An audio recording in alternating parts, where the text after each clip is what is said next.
Un citoyen danois, Peter Nielsen, a été condamné à mort pour avoir tué son épouse et leur enfant de 3 ans au Nigeria, hier. Bonjour à tous, c'est triste de raconter des histoires comme ça quelquefois. Mais parfois c'est très important de le faire. Un monsieur danois de 53 ans, marié à une jeune Nigériane, Zainab, vivait au Nigeria avec sa famille. Marié depuis quelque temps, malheureusement, la triste nouvelle, le triste moment est arrivé. D'après les témoins, c'était un monsieur très agressif, un monsieur très brutal, contrairement à ce qu'on pense très souvent, qui a pris la vie d'une jeune femme et de leur enfant de 3 ans. Pourquoi on se dit? Pourquoi on se demande évidemment? Zainab, une jeune Nigériane très ambitieuse qui voulait partir vivre en Europe, avait épousé un Danois de 53 ans. Vous savez, généralement, naturellement, l'impression, je ne sais pas pourquoi, de penser qu'un homme tel que celui-là, un homme complétant ce profil-là, généralement sont des gens bien, sympathiques, sérieux, droits, corrects. Malheureusement, ce n'était pas le cas cette fois-ci. Elle découvrira que le monsieur était en effet marié au Danemark, bien qu'elle soit mariée à lui, sincèrement, de tout son cœur. Et après avoir confronté le monsieur à ce sujet, le monsieur est devenu très brutal. Il a commencé à la pousser, il a commencé à la bousculer. Mais elle espérait, comme généralement vous savez, on se dit c'est une histoire de famille, ça va certainement s'arranger. Il faut être un peu patient. Finalement, aujourd'hui, elle se retrouve 6 mètres bas, 6 mètres sous sol. Pour un choix probablement innocent. Pas seulement elle et son enfant. Le monsieur a été condamné par une juge. D'abord, il a dit qu'il n'était pas coupable, il a plaidé non coupable, dans une histoire clairement difficile à nier. Mais comme on le dit, le corps a parlé, c'est-à-dire on a retrouvé des empreintes, on a retrouvé des traces de la peau de monsieur, le Danois, dans les ongles de la victime. Chose qui prouvait qu'elle s'est débattue avant sa mort. Elle a lutté, elle essayait de le repousser, mais ça n'a pas marché. Et aussi, avant sa mort, elle disait à quelques membres de sa famille, « Je pense qu'il va me tuer, je pense qu'il va me tuer, je pense qu'il va me tuer. » C'est bien triste de prendre cette triste dame comme exemple aujourd'hui pour parler des choses qui sont très importantes. Les signes ne trompent jamais. Quand les signes sont là, quand votre cœur vous parle, écoutez votre cœur. Vous n'êtes pas obligé de sauver tout le monde. Je comprends tout à fait le besoin de vouloir changer quelqu'un, de penser je serais peut-être la personne qui changerait, je serais peut-être la personne qui impulserait ce changement dans sa vie. Ce n'est pas votre responsabilité. Son éducation, son histoire, ses antécédents ne sont pas vos responsabilités. Deuxièmement, je voulais tirer attention à une histoire très importante. Je pense que c'est important de le dire. Vous savez, généralement en Afrique, on a tendance à croire que ce qui vient d'ailleurs est meilleur. Et quand je parle d'ailleurs, vous comprenez exactement de quoi je parle. Beaucoup de personnes dans nos pays, africains confondus, ont pour seul rêve d'épouser un blanc. Je le dirais comme ça. Je sais que ça choque, mais c'est bien ça l'objectif. Toi, tu veux te marier avec une blanche? Oui. Et pourquoi? Parce qu'elle est riche, non? Et aussi marier son argent.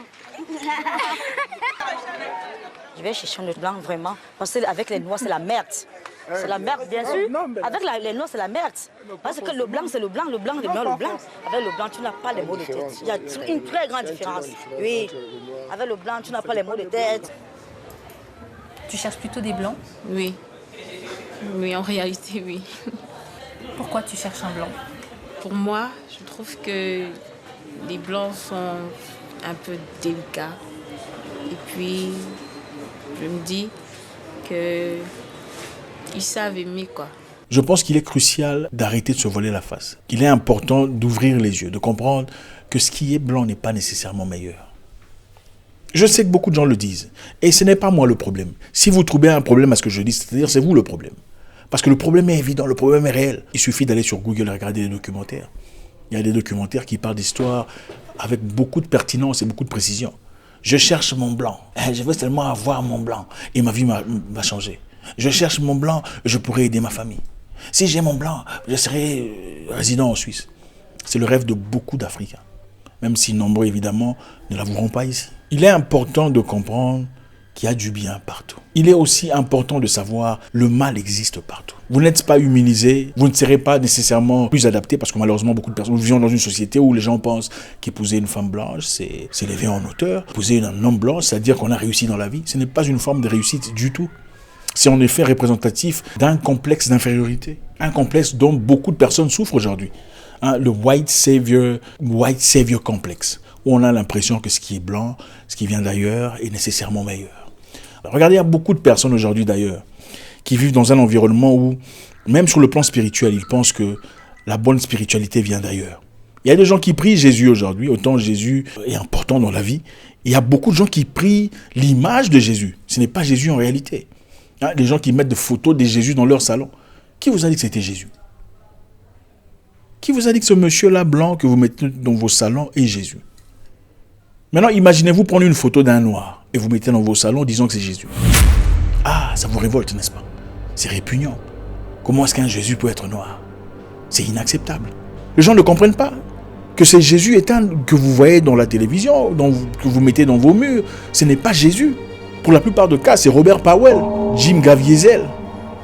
Et ces personnes, pour ceux qui ne savent pas, pendant qu'ils tournaient le film de Jésus, il y a des choses qui se passent. Ça s'appelle behind the scenes, c'est-à-dire quand les acteurs se reposent. Le Jésus que vous mettez sur votre salon prend de la bière, prend de l'alcool. Il fume sa clope en repos. Ah oui, ça vous choque, il faut que ça choque. Ce sont des messages durs à digérer, mais c'est ça la réalité. Ce qui vient d'ailleurs n'est pas nécessairement meilleur. Vous trouverez des gens bien partout dans le monde. Je sais qu'on a des problèmes. Je sais que les problèmes, il y en a, mais il y a des problèmes partout. Les humains ont leurs problèmes selon leur catégorie, selon leurs origines. Okay? Dans certains endroits, il y a des problèmes évidemment psychologiques, mais qui ne sont pas gérés de manière analogue aux problèmes qui sont gérés ailleurs. C'est-à-dire, dans certains endroits, quand on a des problèmes psychologiques, on prend sa propre vie. Il y a des autres endroits dont je ne dirai pas le nom, les gens ne prennent jamais leur vie parce qu'ils sont stressés.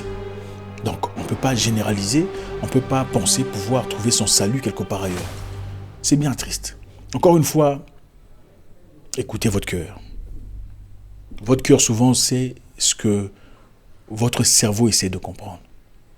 Quand ce n'est pas clair, c'est-à-dire que ce n'est pas clair. Ne trouvez pas des réponses aux difficultés ou aux insuffisances d'une personne. Quand quelqu'un se comporte bizarrement, ce n'est pas à vous de trouver des réponses à son comportement bizarre. Ce n'est pas votre responsabilité. Votre responsabilité est de prendre soin de vous et de vous assurer que vous êtes dans les bonnes conditions. Et ce n'est pas pour dire qu'on ne peut pas aider les gens. Mais on ne peut pas aider tout le monde. Quand vous allez à l'hôpital, il y a une blessure. Les blessures sont différentes. Certaines blessures peuvent être soignées avec un peu de soins, et c'est bon, ça part. Certaines blessures, il faudrait un peu d'antibiotiques. Il y a d'autres blessures qui, malheureusement, nécessitent d'avoir la jambe amputée. C'est génial, non? C'est triste, oui. Mais c'est ça la réalité. Encore une fois, beaucoup de gens sont mariés aux personnes venant d'ailleurs et qui ont des mariages bien. D'accord? Il y en a beaucoup. Il y a des gens qui vivent de mariages réussis dans un très bon environnement où règne l'amour, la paix, la joie et la bonté, la famille. C'est très bien. Mais ce n'est pas pour dire qu'il n'y en a pas qui souffrent. Ce n'est pas parce qu'ils sont blancs. Non, ce n'est pas pour ça. C'est parce qu'il a trouvé un blanc bien. Autant il y a des noirs qui ne sont pas bien, il y a aussi des noirs qui sont bien. Autant les gens disent les noirs mentent, il y a aussi des blancs qui mentent. Comme celui-ci qui a menti à sa femme qui n'était pas mariée, mais en réalité était mariée au Danemark. Ce sont des genres d'histoires qu'on n'entend pas ou presque jamais. On n'entend presque jamais une histoire d'un Européen qui est marié 2-3 fois et les femmes ne se connaissent pas. Ah, ça, c'est l'étiquette généralement flanquée aux Africains. Mais la réalité est celle-ci, il faut ouvrir les yeux. On a beaucoup d'amour, moi personnellement, pour les Noirs, autant que pour les Blancs et les Chinois et tout le monde. Mais on veut un monde où les gens sont jugés non pas par leur couleur de peau, mais par ce qu'ils représentent réellement.